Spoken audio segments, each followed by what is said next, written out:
Hey, how's everybody doing? Great to be here at InvestorFuel. Like you said, it was a couple years ago. It was my very first InvestorFuel, and I was completely just blown away. It was such an amazing event, and I definitely hope everybody really gets the most out of this event. It's being here, being able to network with other people, and there's a ton of great speakers. We've already had a bunch of great speakers today, so I hope you get a lot out of this. Let's see if I have to. Yeah, and also too, thanks to Mike. Thanks to Mike and the entire InvestorFuel crew for putting this together. It's just a great event all around.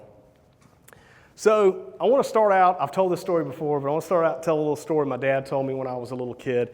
It's a story about the boy and the bull. And this young man, he would walk to school every day. He was in the country, a country boy like me, and he would go to school and he would have to walk around this big pasture in order to get to school. And it was a long, long ways around. And one morning it was unseasonably cold. And he just decided, I don't think I really want to take the long way today. So he decided he was going to cut through the pasture. And like I said, it was unseasonably cold. His feet, he's walking. It's like crackling on the ground because it's so cold. And he's making his way. And he gets about a third of the way across the pasture. And he notices out in the distance this one single tree. And he's kind of seems out of place a little bit. And he gets that weird feeling. You ever got the feeling like somebody's watching you or something's going on, something's not quite right? And so about that time, he looks over his shoulder, and a ways in the distance, he sees this bull. And the bull, it's really cold out, like I said. The steam's coming off the bull. He can see the steam coming out of his nose. And of course, he's freaked out, right? And so he starts walking a little faster, making his way a little faster, trying to get to the other side of the pasture. He looks back, and at that point, the bull's starting to paw on the ground a little bit, and the boy's getting even more nervous about the situation. And so he speeds up walking. He looks back one more time, and it's at that point that bull takes off. And so he drops his backpack, and he just starts running as fast as he can. And he knows there's no way possible he's going to get to the other side of that pasture. And so all he can think about is that tree up ahead. Now, the boy was about 5 foot tall, and the closest branch to the ground of that tree was about 7 feet off the ground. So he had a little bit of a dilemma. And so he's running, and every step of the way that bull's getting a little closer and a little bit closer. And he's getting there, he's panicking, and it's about that time he gets almost to the tree. He takes one final look back, and that bull's got his head down, and it's about to gore him and just take him out. And so he leaps as hard and as high as he can, but he misses the branch. But he caught it on the way back down. The moral of that story, my dad told me that a long time ago, the moral of that story is we can do a lot of amazing things that sometimes, when we're put in these situations, we can do amazing things. And so don't underestimate yourself. There's a lot of people watching online right now or here in this room. We got a lot of really successful people in this room. There's people online. There's some people here that are brand new in their real estate investing journey. And so there's a lot of times, Preston just said, he was asking himself, why do I need to sell these things? We go through these ups and downs. We go through these different seasons. And so don't underestimate what you're capable of. That's kind of the point of that story. So today I'm going to be talking about the 4 seasons we go through in the real estate investing business. And these seasons actually transcend. It's really we go through seasons in life. Can y'all agree with that? Throughout life, whether it's life, business, relationships, entrepreneurship, we go through these seasons. And these seasons are both macro and micro. Micro, these little repetitive things that happen, the ups and downs. Macro, if you look at it from your life perspective or you look at it from your business perspective, we go through seasons. And so I'm going to talk a little bit. I'm a former coach. I was a high school assistant football coach and a high school head wrestling coach. And so I was trying to really get creative with what I would name these seasons. And but thinking about my coaching background, and also I joke with my wife sometimes and I say, I don't read too good. So I'm like, I got to keep this real simple. And so the 4 seasons are basically the preseason, the regular season, the postseason, and the off season. It's pretty original, right? Don't you think? But I wanted to kind of keep it in line with, of course, the coaching. And like I said, I'll get more into that a little later. And so we go through these different seasons. And no matter where you are currently in your real estate investing journey, whether you are at the ground floor or whether you are someone that is having a tremendous amount of success, you're still going to be going through these different seasons. And so I hope by the end of this talk, you are able to really understand and identify what season you're in right now in your journey. That's the hope of this talk, and to talk about some things that are important when you're going through and identifying that. So the first season that we have is the preseason. You guessed it, right? And so this is where you're planting the seeds and you're laying the foundation. And so when we think about where we are, one of the things, I'm from South Carolina. I know you guys probably couldn't tell by my accent that I'm from somewhere in the South. But in South Carolina and all across the South, really, Saturday traditions consist a lot with college football. And like I said, I'm from South Carolina, and unfortunately, my South Carolina Gamecocks took a bad loss the other night against Vanderbilt. That's got everybody pretty sad in South Carolina that are Gamecock fans. I think it's probably got the Clemson fan happy, but they lost too, though. But football is a big part of tradition on Saturdays. Another big thing that's a tradition is dove hunting in the South. Like there's a lot of wonderful times like fellowship. We having dove hunts and college football and cookouts. And it's kind of interesting because in certain different parts of the country, they don't call it cookouts. It's called a barbecue. So there's barbecues, there's cookouts. But anyway, and so one of the things that I remember as a young man is my dad, loved my dad very much. He was my hero as a little kid. He's still my hero to this day as a grown man. But my dad, he would put so much time and effort and energy into making sure that we had some exceptional dove hunts.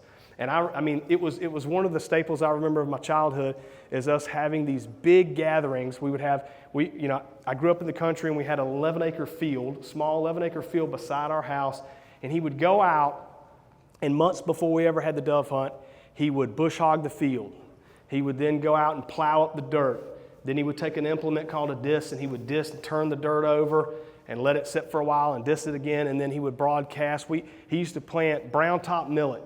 Plant millet. It was beautiful. The millet would come in at dove season, and then back then, you can't anymore, probably in most places anymore, but you could top sow wheat. And so right before we got close to the time when the season would start, he would top sow wheat, and we'd have tons and tons of birds. And everyone would come, and it was an amazing time. We would have great fellowship, and after the hunt, we would have college football playing and a big cookout. And then we even had this big volleyball net, and things got pretty crazy playing volleyball because we're all pretty competitive. But all of that hard work started in the preseason. He was putting so much time. Now, as a kid, I just rolled up with my shotgun, a box and a half of shells. That's a pretty good shot. Box and a half of shells, my camo, and I'm like, let's roll, because I didn't have to do anything. But as I got older, I had a lot more appreciation for that. In real estate, when you're just getting started out investing in real estate, there's a lot of things that you can do. Many of you who are new or watching online that are new are doing, you're reading books. There is so much knowledge in books. You're listening to podcasts. We got a ton of great people in here that have their own podcast. There is I believe in massive imperfect action. And so you should be actually not just consuming, but doing. So you should be networking, going to real estate meetups. My buddy Andrew is going to be speaking later. He's got an amazing RIA meeting in our hometown. So doing those things, watching YouTube videos, you can learn a lot. Noah was talking about how the internet and everything's changing. YouTube is a great place, YouTube University. How many of you actually watch YouTube to learn different things, right? I think probably most of us now do that. So here's a shameless plug. I started a YouTube channel a few months ago, and this is where it's geared more towards like new and aspiring investors. If you're really advanced, it may not be a ton in there to help. But basically, apparently if you have subscribers, I guess YouTube thinks that your stuff's okay. So as you see, I don't have a lot of subscribers, so it's a pretty new thing. But being involved as far as in taking action is important in the preseason. And so I'm going to tell you a little bit about my story. So check this guy out. So whenever I was growing up, sports was a big part of my life. I love sports. Athletics came naturally. I used to be just all about sports. And so I had success. And really what was interesting is up until my 9th grade year, like I said, I just had success with it. And so I get in the 9th grade, I'd played football both ways in middle school. I thought I was the man. Get in the 9th grade and play football that season. We were a brand new school, and we ended up going undefeated. So things are rolling. I'm feeling good. And I had the opportunity to join the wrestling team. And so my father had played semi-pro football, and he also did some boxing. And I always thought it would be cool to box, but MMA was kind of just getting started. And so I was like, well, hey, wrestling seems like a good opportunity. And plus, I could probably do really, really well. I remember telling my dad, I'll probably win 75% of my matches. My dad said, okay, we'll see how that goes. And so when I joined the team, the other guys in that weight class, wrestling's by weight class, they were new and they didn't know what they were doing. So I was able to win the weight class and actually wrestle varsity as a freshman. So there again, I'm like, I'm the man, this is awesome. And then I step out on the mat for the first time, and this little kind of dweeby dude sort of meanders out on the mat. It was a home crowd. I was like, kill this guy. And he pins me in the first round. And then the next match, loss. And then the next match, loss. And I continued to take loss after loss after loss. And I realized, oh my goodness, what is happening? And it was the first time I'd really had this sort of shock that like, oh, maybe I'm not the man. I need to figure this thing out. So I became obsessed with wrestling. And I share that story with you because it continued to happen in these different seasons that I'd go through. And so fast forward, I got recruited to wrestling college, but the head coach that recruited me, he gets fired or loses his job. And so that was a fiasco. But I knew that I wanted to be a coach. Coaching was something I was really passionate about. Graduated from the Citadel, but before I did, senior year, I get a phone call from the athletic director of my former high school. Now, I had 3 goals. 3 goals. 1, I wanted to become a head coach. 2, I wanted the opportunity to go back and coach at my alma mater. And 3, I wanted to win a state championship as a coach. After that first year getting my butt kicked, I ended up having a pretty good run in wrestling and qualified for state, won conference, had that chance to wrestle in nationals, and did some cool things, but I never did win that state championship that I was going after. So I was like, I want to do it as a coach. And so, but he calls me up and he says, the president of the booster club has said that you're actually graduating from Citadel and we'd like you to interview for the coaching job. So I was blown away. So I show up, I'm at my old high school, I walk in, there's the principal, Dr. Budden, and in her office, there's the chairs like right in front of her desk that are kind of like for the naughty kids, and then there's this big conference table. So old habits, I kind of make my way to the chairs, right? She said, Randy, you don't have to sit there anymore. You can sit at the conference table now. So sit there, get the job, become one of the youngest at the time high school head wrestling coaches in the state of South Carolina. It was awesome. Married my college sweetheart, that's her up there, Catherine, and things are going well. And so I start my coaching career out much of the way that I started out my wrestling career. We went 3-11. We got that 3 wins, 11 losses, got destroyed. And it was really something that I'm like, man, I got to figure this out. And so it was a preseason for me to level up to understand. I know how to wrestle, I know how to coach football, play football, but I need to learn how to coach. And so I tell this story because this happens to us every time we level up and we start something new. We're starting back at the preseason again. And so that's a cool plaque that I got. We went 14-2 the very next season, broke the school record, and then continued to be able to go. I started coaching at a new high school. Had success there, ended up coaching. My last few years of coaching, we made it to the state championships twice, lost in the finals, so we were runner-up state champs. I never got that state title as a coach. But we get into life. My wife wanted to be a stay-at-home mom, and I knew that on a coach's salary and teaching salary, how was I going to do that, right? And so I had to figure something out. And so ultimately, I stepped away from coaching, which was very difficult, and I started selling insurance and real estate, dabbling in real estate. Got my license in 2005 because I wanted to invest in real estate, and I thought you had to have your license. But I also was selling insurance. And so I decided to say, hey, I'm going to start an insurance agency, try to figure this thing out. And there again, when I was selling insurance, I was the top sales. I was number 1 one year, number 2 another year. And so I knew how to sell insurance, but recruiting people and building an agency, that was new. So I got into a preseason of figuring that out. And so one of the cool things, this is my family, and this is a picture of my son when he was young. It was pretty cool. I got to coach my son for, that was special to get to coach him in the wrestling. And as you can see, there's them more recently. He's taller than me now, which isn't to say much. I'm only 5'9", but. So getting into the regular season, we get through the preseason, you get into the regular season. This is when your preseason work really pays off. Again, I talk about my dad planting the dove field and those sort of things. You're in the thick of it. You're taking massive imperfect action, and this is when mistakes happen. We're going to make mistakes. For those of you who are just getting started in real estate investing, you're going to make mistakes, but you have to learn from your mistakes. One of the things that I've learned coaching athletes versus coaching people who are getting started in real estate is that with athletes, we have a schedule and a date that when we start, versus a lot of people get caught up in that preseason and they never actually take action and get started. So you got to fail fast, you've got to learn, and you've got to correct course. Now this is a cool picture. This is one of my former football players, Justin Bethel. This is him playing, ironically, against the Dallas Cowboys and blocking a punt. He played in the NFL. He just actually retired this year. So a story from my regular season. So I had a rental property. That was kind of how I bought some land and dabbled, but I had a rental property.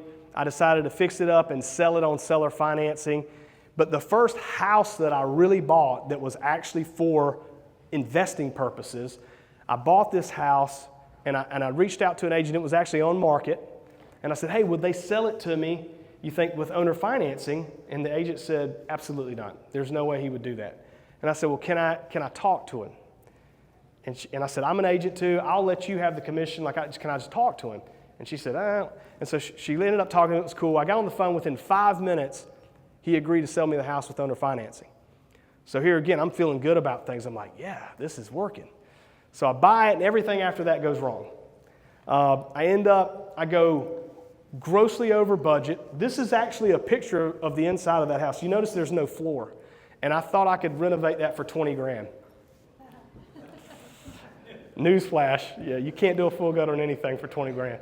So I went over budget, the time stretched on, and then had a personal tragedy. My uncle, who was actually helping me, passes away in the middle of the project. I'm devastated. It was my dad's brother. And we have the funeral, and I'm not even thinking about this house. And one of the guys that was working with him came up to me and said, what's the deal? What are we doing? And I'm like, man, I guess we need to finish this thing. He's like, I guess you need to pay me. And I'm like, oh boy. And so anyway, he says, I want to be paid hourly. And I was like, I don't really think that's a good idea. And he's like, well, hey, either you got to do that or I'm not doing the deal. So I'm like, okay, fine. I pay him hourly. What do you think happens? He stretches it out. And so there was a lot of times me saying, hey, I need you to finish this job. I need you to finish the job. Finally, I said, hey, brother, this Friday, you and I are done. We're done. Friday rolled around. It still wasn't finished. I gave him his last pay, and I said, best of luck to you. And so I had to finish this thing and sort of stumble my way through it. But one of the things that paid off during the preseason was I was making relationships. And I had a relationship with a banker. We had done no business together. And I called him up, and I was like, can I do a cash out refi on this thing? And because I initially was going to flip it. And he said, if the numbers make sense. And so I ended up doing a BRRRR on that, which most of you know, you buy, you renovate, you rent, you refinance, and you repeat. And that's what I did, and it opened up a great opportunity to start doing BRRRRs. And I ended up becoming a buy and hold guy versus a flip guy. Many breakthroughs during the regular season are going to happen because you're going to be making mistakes, but look at all of those obstacles that are happening as opportunities for you to learn and to grow. Obstacles are truly opportunities, even though, at the time they're not very fun. Postseason rolls around. So when I was a coach, one of the things that we really strive to do as a coach is we want our athletes to peak in the postseason, going in the postseason. And so think about that. Having success is when you're peaking. And so you're being at your best in the postseason, but your competition is also better. And what happens is in real estate investing, when you're a solo person and you're starting to have success and you're sort of entering into that postseason, guess what? You're having deals flow. Things are being consistent. but what is the challenge? And that's your time. So you've got deal flow, you're having success, but your time it's difficult to juggle. And so that is what we see so often. And again, no matter where you are in your journey, as you level up, when things start firing and going well, that postseason, a lot of times there's going to be some challenges. This is a photo here of Chris Didyoung. He actually is one of the guys that I coached in high school. He went on to Russell in college, and then he got his degree in psychology. And I'm like, dude, what are you going to do with a degree in psychology? And he's like, Coach, I have no idea. I'm like, let's work together. And he's been working with me ever since, from 2013, right hand guy. It was my best hire ever. An example of postseason. So I had a deal where things are going well. I'm getting a little stressed out because I'm wide open all over the place. And I end up having an 8-house portfolio opportunity to buy 8 houses at one time, which, at that point I'm like, this is pretty awesome, right? And so I made a call to my local banker, a different guy from back at the first one.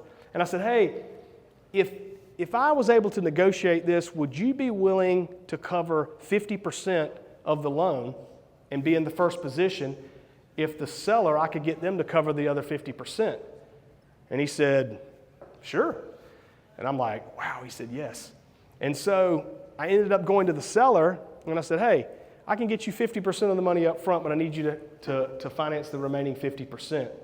And he said, okay. And so we negotiated some terms, and that's called a seller carryback. So if you're new, it's a way of a creative financing opportunity. So I ended up buying 8 houses for $0 down payment. I did have some closing costs. I wish I'd have had that covered. That would make an even cooler story.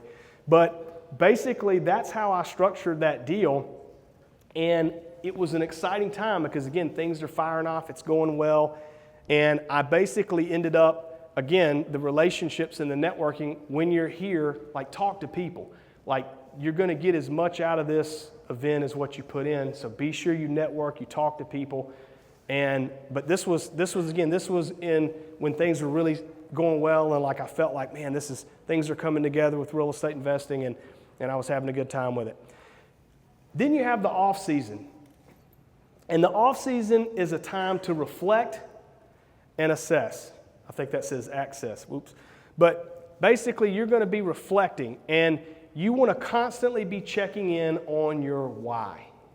Why are you doing what it is that you're doing? You should ask yourself that often, but especially when you're in the off season, this is when you kind of reflect and you go, okay, here's where I am. I've had some success. Now, why am I doing what I'm doing? And oftentimes, that's when you're going to graduate up to the next level, whatever that may be. So there's people in here that have these big teams, and maybe now all of a sudden they're going to be bringing in, C-suite people. That's a level up. Now you're back in the preseason learning all about how to be a good leader, an effective leader. Someone that's just getting started out, they start having success. Now maybe for them it's just making that first hire to bring someone on to help them. But you always want to be checking in and asking yourself, why am I doing what I'm doing? And is this kind of in line? Because it's easy to get caught up in thinking, I need to grow, I need to do all these things. But maybe that's, if you look at your why, maybe that's not necessary. Maybe you don't have to need a team of 50 people and, make $1 bazillion. Maybe that's doesn't line up with your why. Does that make sense? Okay. For many real estate investors, it does end up coming into you have to, you can't do it all by yourself, and you have to start hiring people to try to buy back some of your time. And even if you're at a place where, like I said, that postseason things are going well, maybe you want to just get some of your time back. There's a great book. I know many of you are familiar with it, but for those of you who are not, it's by Dan Martell. It's called Buy Back Your Time. Really recommend reading that book. I felt like Tim Ferriss, when he came out with the 4-Hour Work Week years ago, that was kind of like the OG book like that, and then Dan Martell has got more of like a modern, sort of updated version of that. But you really want to be able to figure out if you're going to level up. Obviously, you got to have the systems and processes, and that gets more into the technical side of things. But oftentimes, you have to have people. So I want to just do. I'm short on time. I want to do a little quick question, a little activity for you, okay? I want you to think about, in your mind right now, ask yourself, if you had $10 million liquid in the bank right now, I know some of you might, maybe a few of you do. I don't quite have that yet. Wish I did. But $10 million in the bank, what would you do? And I did this little exercise at the end of last year, and I was like, okay, is my why, like, is this all lining up to what I want to be doing? And so basically, if you have 10 million, and of course it's fun because you can say, well, you know, like my family and I, we love to travel, and we do a lot of traveling.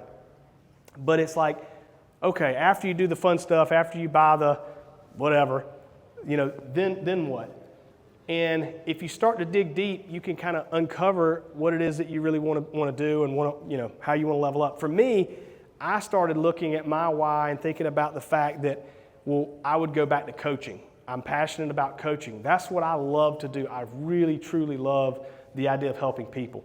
And so I was able to do that from the athletic standpoint. And then the last year, I was like, you know what? I think I want to try to help people, new people particularly, learn how to invest in real estate. So I'm like, I don't need $10 million in the bank to do that. And so that's something I'm working towards, is to continue to try to help people with that. As I get ready to wrap up, I want to leave you with a little story. So this is out of the book, The 4-Hour Work Week, Tim Ferriss. And so many of you may already have heard this before, and I said it before at Fuel. But there was an American businessman, and on doctor's orders, he was told he needed to take a vacation. He was stressed out. He was super successful, made lots of money, but was just stressed out of his mind. And so he and his wife, they went to a small little coastal town in Mexico so he could just sort of try to unplug a little bit. But the problem was, this dude was just so stressed out, and he was just in his head about work and all that, that he couldn't sleep. And so the next morning, he gets up early in the morning because he couldn't sleep, and he walks out to the docks. And about the time he gets to the docks, this little small boat pulls up to the dock, and in it was a Mexican gentleman with a few yellowfin tuna in the boat. And so the man says, well, those are really nice fish. How long did it take you to catch them? And he said, only a little while, in surprisingly good English. He said, well, so why don't you go out and catch more fish? And he said, well, these are all I need. These can feed my family. I can give a few to friends. That's all I need. And he said, well, what do you do with your time? And he said, well, I sleep in late, fish a little, play with my kids, take siestas with my wife Maria, and then I stroll in the town where I sip wine and play guitar with my amigos. I have a very, very full life, sir. And the guy said, nah, man, you got it all wrong. I'm a Harvard MBA. Let me tell you what you need to do. What you need to do is you need to keep fishing. And the more you fish, you can then buy an extra boat, and then eventually a fleet of boats. And then once you do that, then you can build a distribution center where you can cut out the middleman, sell directly to the consumers, and then you can build a cannery business. And ultimately, you'd have to leave this small little coastal fishing village, and you'd have to move to Mexico City. And then as your operation grows bigger, you'd move to Los Angeles, and then as it gets bigger and bigger from that, you'd probably have to end up in New York. How long would that take, senor? 20, 25 years tops. Then what, senor? He said, well, that's the best part. At that point, you could take your huge business that you've built and you could have an IPO and you could sell it and you could make millions and millions of dollars. Millions, senor? Well, then what? Well, then you could retire and you could move to a small little coastal Mexican fishing village where you could sleep in late, fish a little, take siestas, play with your kids, take siestas with your wife Maria, and stroll into town where you sip wine and play guitar with your amigos. I remember reading that book years ago, and that really had a profound effect, that little fable that I just told you. And if you are aware of what season that you're in your business, in your life, and you're really strong and understand what your why is, then that's going to put you in a position to make better decisions, to not be so emotional when you're riding the roller coasters up and down. And then also, like that little fable says, maybe sometimes if you really connect to what your why is, maybe it's not to grow and have a 150-person business. Maybe that's not what is best for you. So don't get caught up in trying to do what everybody else is doing. You know, the old adage, comparison can be the thief of joy. Define what your success is, and I wish you all the best. Thank you.